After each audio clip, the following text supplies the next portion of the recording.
Hello students, नमस्ते। आज का हमारा सब्जेक्ट इंग्लिश है। इंग्लिश में grammar lesson 8 verbs, page number 36 पे हम आज वर्ब्स के बारे में पढ़ेंगे और उसकी एक्सरसाइज भी कंप्लीट करेंगे। आप बच्चे बहुत ही ध्यान से इस चीज़ को समझो। एग्ज़ाम्स आने वाले हैं, आपने उस हिसाब से इस चीज़ की प्रिपरेशन करनी है। ओके, आपका जो जो सिलेबस है हम वो आपको सारा करवाएंगे। उसके बाद सारा आपने करना है अच्छे से, और फिर जब रिवीजन होएगी रिवीजन के में भी आपको करवाएंगे। बट अभी आप जो भी आपको करवा रहे हैं वो उस पर ध्यान दीजिए। Okay, lesson 8 verbs. Read the following sentences. अब आपको पता है वर्ब क्या होता है। Verb is a verb is an action word. It describes the action done by a noun or a pronoun. अभी हम सेंटेंस पढ़ेंगे तो मैं आपको समझाऊंगी। अब जैसे इसमें first, I am painting a picture. अब इसमें वर्ब क्या हुआ, एक्शन वर्ड क्या है इसमें। वो बच्चा क्या कर रहा है, वो क्या कह रहा है, मैं क्या कर रहा हूँ। I am painting picture, picture को वो पेंट कर रहा है, तो जो पेंटिंग है वो हमारा वर्ब हो जाएगा। और आगे पढ़ेंगे, he does not enjoy music. वो म्यूजिक इंजॉय नहीं करता।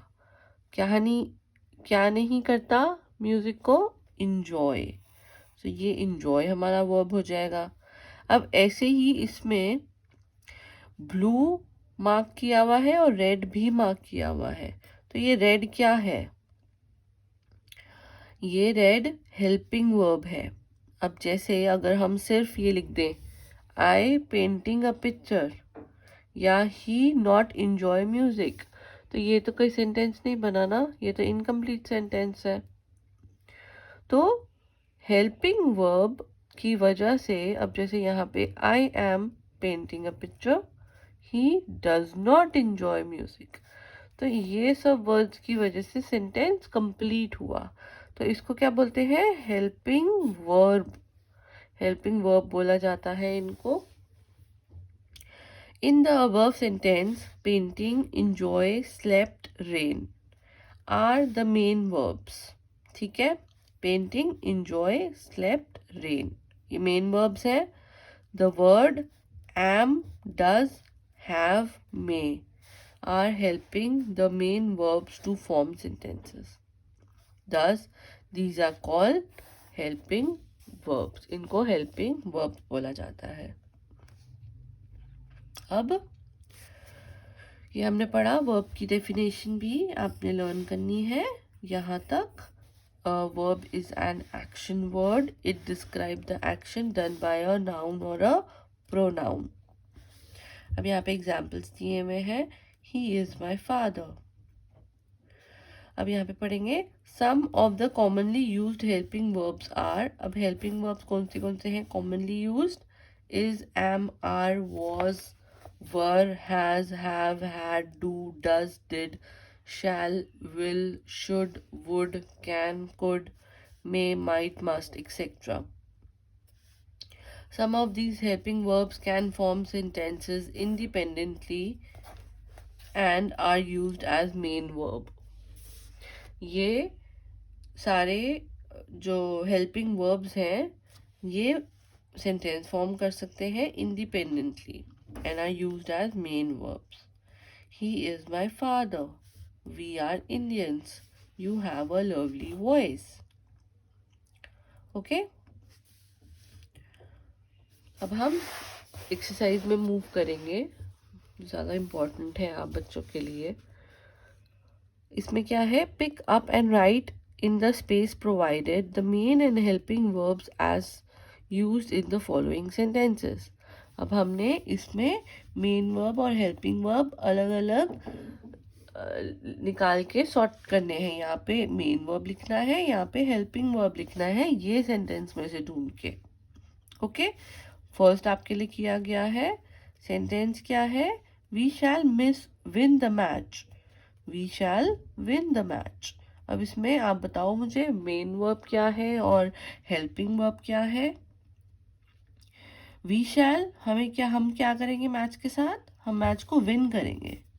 ठीक है, ऐसे आप सोचा करो, हम मैच को विन करेंगे वो कह रहे हैं, तो विन हो गया मेन वर्ब। और उसको कौन हेल्प कर रहा है सेंटेंस फॉर्म करने के लिए? शैल। तो शैल क्या हो गया? Helping verb. अब इसमें करेंगे I have seen this picture. क्या किया मैंने? इस पिक्चर को देखा, तो आई हैव सीन। तो सीन क्या हुआ? Main verb. और कौन सपोर्ट कर रहा है उसको? हेल्प कौन कर रहा है? I have. सो हैव हो गया helping verb. My uncle is a sports person. मेरे अंकल क्या है? Sports person. तो स्पोर्ट्स पर्सन हो गया हमारा मेन वर्ब। और उसको कौन सपोर्ट कर रहा है? Is a. अब इसमें क्या आएगा? My uncle a sports person, ये भी ठीक नहीं है। My uncle is sports person, तो इज सपोर्ट कर रहा है, तो हम स्पोर्ट्स और इसको लिखेंगे। ठीक है, अब ऐसे ही आपने सारी एक्सरसाइज करनी है, मैं आपको बता देती हूँ। I can climb the tree. मैं क्या कर सकता हूँ ट्री में? क्लाइम। तो क्लाइम आपका मेन वर्ब हो गया और उसको कौन सपोर्ट कर रहा है? आई कैन, मैं कर सकता हूँ। कैन आपका हेल्पिंग वर्ब हो गया। ओके, क्लाइम आपका हो गया मेन और कैन आपका हो गया helping. I was late for the school. क्या था मैं स्कूल के लिए? लेट। तो लेट और was. I late for the school तो नहीं होगा, I was late for the school. The children are playing. Who are playing? Children and the.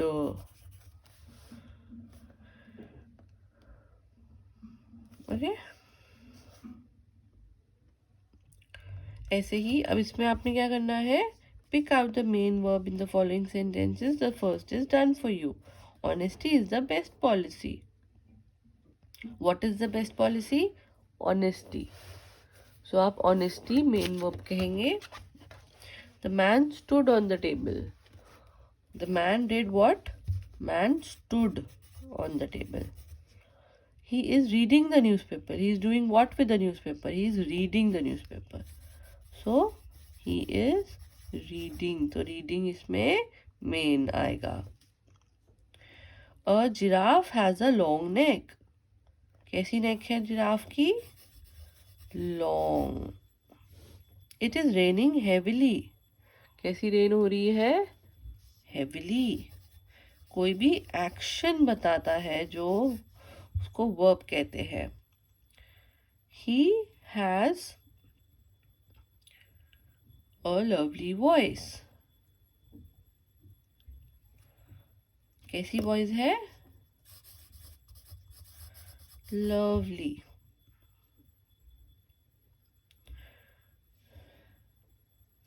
He had a small shop. Small. Okay.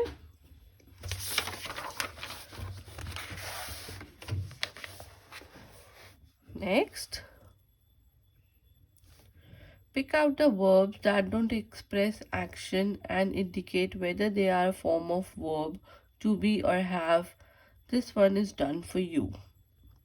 My brother is a doctor. अब इसमें pick out the verbs that don't express action and indicate whether they can forms of verb to be or have. The first one is done for you. इसमें क्या करा इन्होंने? My brother is a doctor. Is to be. I had a big house. A का क्या हो जाएगा? Have. They are our friends. They are our friends. Are they to be? She has a notebook. She has आएगा और ये क्या हो जाएगा? Have. I am a student. Am to be. She has a pencil in her hand. Has, have. Okay अब इसमें से हमने चूज करने हैं करेक्ट ऑप्शंस और वो यहाँ लिखने हैं. Okay Rekha dash in a big house. क्या रेखा क्या करती है अपने बिग हाउस में? रहती है. सो क्या लिखेंगे? Rekha lives. Rakhi dash an ice cream. Rakhi ने क्या किया आइसक्रीम के साथ? Rakhi love ice cream. My sister dash dirty clothes. My sister washes. Our parents dash us. Our parents क्या आएगा? Love us. She dash an important role in our company. She के आगे क्या आएगा? She dash an important role in our company. Washes, love, performs, goes, opens, through, takes, sets, needs, lives. So perform. The sun dash in the west. The sun sets in the west. A boy dash a stone at a bird. Boy ने क्या किया? Stone bird पे threw, फेंका. Neha dash to the school in the morning. Neha goes this shop dash at 10 o'clock. Opens. She usually dash half an hour to get ready. She usually takes half an hour to get ready. ये सारे verbs थे हमने पढ़े. आपने ये chapter बहुत अच्छे से करना है. एक्सरसाइज भी और रीडिंग भी और ये डेफिनेशन आप लर्न करेंगे. A verb is an action word. It describes the action done by a noun or a pronoun. Okay? ये आपने पूरी एक्सरसाइज और चैप्टर करना है. इसके साथ विद दिस हम और भी करेंगे काम. सिनोनिम्स एंटोनिम्स आप बच्चों को सबको पता है. आज हम सिनोनिम्स के बारे में पढ़ेंगे. सिनोनिम्स क्या होते हैं? सेम मीनिंग वाले वर्ड्स, जिनका वर्ड्स तो वो अलग होते हैं बट जिनका मीनिंग सेम होता है. और एंटोनिम्स क्या होते हैं? ऑपोजिट. और सिनोनिम्स, अभी आपने सिनोनिम्स पे ध्यान देना है. सिनोनिम्स क्या होते हैं? सेम मीनिंग वाले words. SYNONYMS. Two different words can have similar meaning. Such words are known as synonyms. Simple है ना? Two different words, दो अलग अलग words जिनके meaning same हो. ये हम सारे पढ़ेंगे. आपने इनको अपनी नोटबुक में लिखकर लर्न करना है. आपको सारे ये जो मैं आज पढ़ाऊंगी 15, इन सबके मीनिंग सेम मीनिंग के वर्ड्स का पता होना चाहिए. Given below is a list of 3 synonyms for each adjectives. यहाँ पे एडजेक्टिव दिए हुए हैं, उसके एक के 3 हैं सिनोनिम्स। अब जैसे ब्यूटीफुल है, ब्यूटीफुल को हम और क्या बोलते हैं? ब्यूटीफुल को हम बोलते हैं लवली, प्रिटी, गुड लुकिंग। ये तीनों वर्ड्स हम ब्यूटीफुल के लिए यूज कर सकते हैं। Okay, bold, brave, courageous, daring. Okay, clever, intelligent, smart, sharp witted. Common, ordinary, familiar, usual. eager, anxious, keen, desirous। इन सब के स्पेलिंग्स भी आपको लर्न करने पड़ेंगे बच्चों। Fond, entire, whole, total, complete.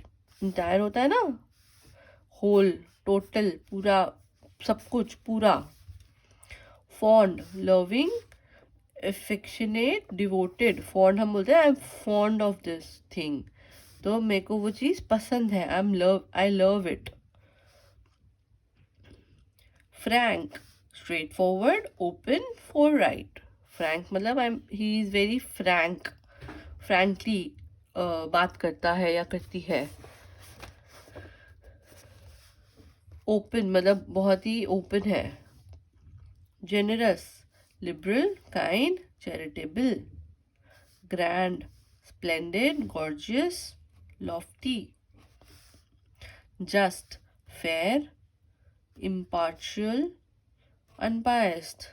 जो फेयर होते हैं, जस्ट, जो इम्पार्शियल नहीं होते, किसी एक की साइड लेना।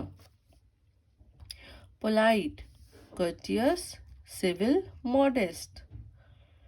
Kind, tender, considerate, good. Safe, secure, guarded, protected. suitable, appropriate, right, proper। Okay, ये 15 सिनोनिम्स। इंटोनिम्स हम अभी नहीं करेंगे, इंटोनिम्स हम बाद में करेंगे। आपने पहले ये सिनोनिम्स सारे अच्छे से लर्न करने हैं अपनी नोटबुक में लिखकर, तभी आपको, आप एक बार, 2 बार, 3 बार उसको पढ़ें और एक एक करके पढ़ें। जैसे आप ब्यूटीफुल पढ़ेंगे तो ब्यूटीफुल के आपने ये तीनों लर्न करने हैं अच्छे से।